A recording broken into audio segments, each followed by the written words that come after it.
الشيش طاووق اهو لسه طالع من الفرن، طالع زبده، تسويته ممتازه. تقدري تقدميه مع رز، يتاكل برز او بعيش مع صلصه حاره. دي سلطه خضار مشوي حاره. تمام. تاكليه بعيش، العيش سخن. ده بصل مع بقدونس ومعاهم سماق. تقدري تاكليه زي ما انت عايزه. لو عجبتك الوصفه ما تنسيش اللايك واشتركي في القناه لو انت لسه ما اشتركتيش، واعملي لي شير.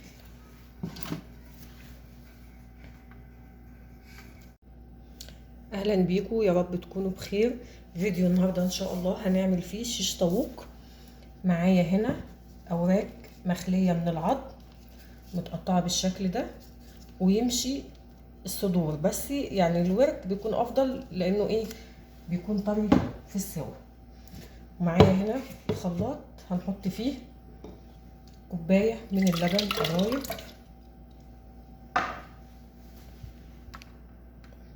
كوبايه من اللبن الرايب. معايا هنا 5 فصوص من الثوم، معلقه من الصلصه، عصير ليمونه. معايا هنا فلفل احمر شريحتين، ومعايا جنزبيل مفروم فريش، بشر ليمون. معايا بقى هنا للبهارات ايه، معايا هنا نص معلقه صغيره من القرفه، وهنا حبهان. انا واخده فاتحه فص الحبهان وواخده البذور اللي فيه. وهنا معلقه صغيره من البابريكا، معلقه كزبره مطحونه، معلقه صغيره 7 بهارات، فلفل اسمر، كمون، والملح. هناخدهم كده نحطهم في الخلاط، وعليهم ربع كوبايه من الزيت. كل المكونات اللي قلتها دي اساسي في تتبيله الشيش طاووق. الصويا صوص هاخد منه معلقه كبيره بس هي اختياري، بس هي بتدي طعم حلو في المشويات. لو في اي مكون من اللي انا تبلت بيه مش موجود عندك في البيت، اشتغلي باللي موجود عادي. اساسها الزبادي، بس انا ما عنديش زبادي. عندي كوبايه لبن اللي هو الحليب، يا دوب بس دفيته على النار واديته معلقه صغيره من الخل فصل. تمام. هاخده بقى اشغل عليه خلاط. بسم الله. اختلطوا بقى بالشكل ده.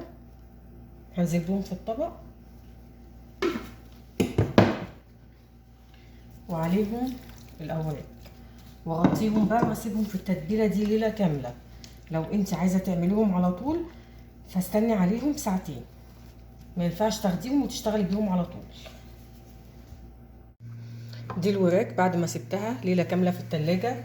مهم جدا ان احنا نغطيها ونسيبها ليله في التلاجة. عندي هنا الخضار، عندي فلفل الوان وبصل وطماطم.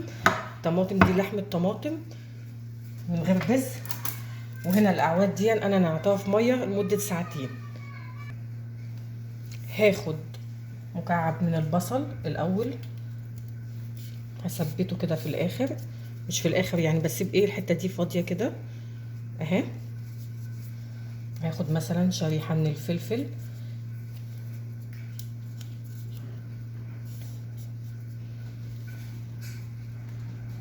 شريحه من الفراخ، شريحه من الطماطم، شريحه كمان من الفراخ اهي، فلفل احمر. مش شرط تمشي بالترتيب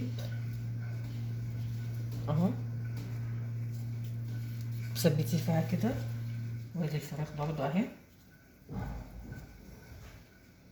مهم ان الاعواد لازم تتنقع في الميه عشان ما تتحرقش في الفرن. طماطم، فلفل، وادي كمان شريحه ايه من الفراخ. وهنحط كمان ايه، ادي البصل، وادي فلفل. تمام كده. ادي شريحه من الطماطم، نقفلها كمان بايه، بالبصل بالشكل ده. انا هنا عندي شبكه وحطيت تحتها صينيه، وهدخلها الفرن في الرف اللي في النص.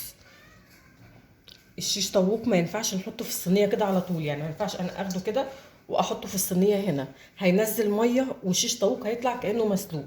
نحطه على الشوايه او ممكن نسويه على البوتاجاز. خلاص انا شيشت كده الكميه اللي معايا هنا زيت وبالفرشه، وهديها مسحه خفيفه كده عشان بس تاخد ايه لون حلو في الفرن. اتبقى معايا خضار حطيته في التتبيله وحطيته برضو في الاسياخ. هنحطها في الفرن في الرف اللي في النص، وكمان الشوايه شغاله بس ايه هنتابعها. تاخد بس 7 دقايق على كل وش، يعني هي بتقعد في الفرن ربع ساعه. 7 دقايق ونقلبها على الوش التاني. لو نشفت هناخد مثلا بالتتبيله كده وبالفرشه ودهنيها، يعني التتبيله ما ترميهاش اهو. عندي صينيه على النار هنزل فيها بمكعب من الزبده. الصينيه لازم تكون سخنه، معلقه من الزيت، وهنزل شيش طاووق هسويه في الصينيه اهو. يلون بس من تحت، وهقلبه على الناحيه التانيه. دي الشيش اللي في الفرن، انا خرجتها كده من الفرن وايه وهدهنها في التتبيله عشان تخليها طريه.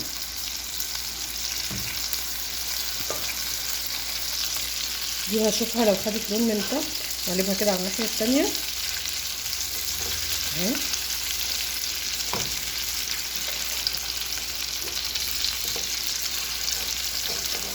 كده بس تاخد ايه لون من الوش ده والوش ده هنا اهي اهو.